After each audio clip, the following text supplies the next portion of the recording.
Doctor Shafiq রহমানকে আগামী দিনের মানুষ জনগণ রাষ্ট্রনায়ক হিসাবে দেখতে চায়।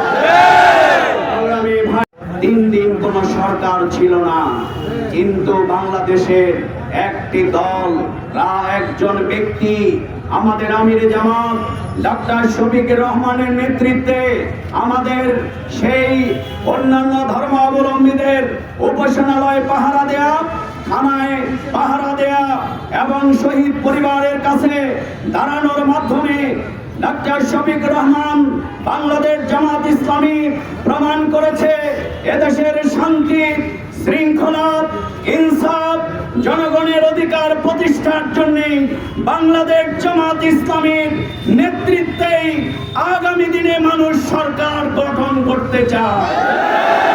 এখানে ডাক্তার শফিক রহমানকে আগামী দিনের মানুষ জনগণ রাষ্ট্রনায়ক হিসাবে দেখতে চায়।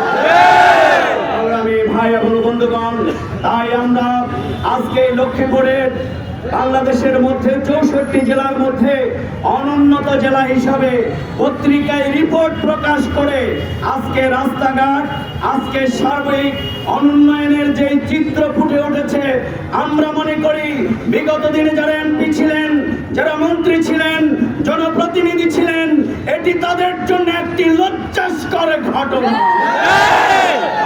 ভাই এবং বন্ধুগণ, তাই আগামী দিনে একটি ইনসাফ ভিত্তিক রাষ্ট্র প্রতিষ্ঠার জন্য আগামী দিনের পিয়ার পদ্ধতির মাধ্যমে জনপ্রতিনিধিত্বমূলক একটি সরকার কায়েমের জন্য আসুন ছাত্র সমাজের যে দাবি উই ওয়ান জাস্টিস সেটিকে বাস্তবায়নের জন্য আমরা ঐক্যবদ্ধ হই। আগামী দিনের একটি আধুনিক, একটি মানবিক, একটি উন্নত লক্ষ্মীপুর গড়বার জন্য বাংলাদেশ জামাত ইসলামী যেই পরিকল্পনা গ্রহণ করেছে, আপনারা কি তা বাস্তবায়নের জন্য প্রস্তুত আছেন? প্রশাসনকে বলবো আপনারা নিরপেক্ষ থাকবেন।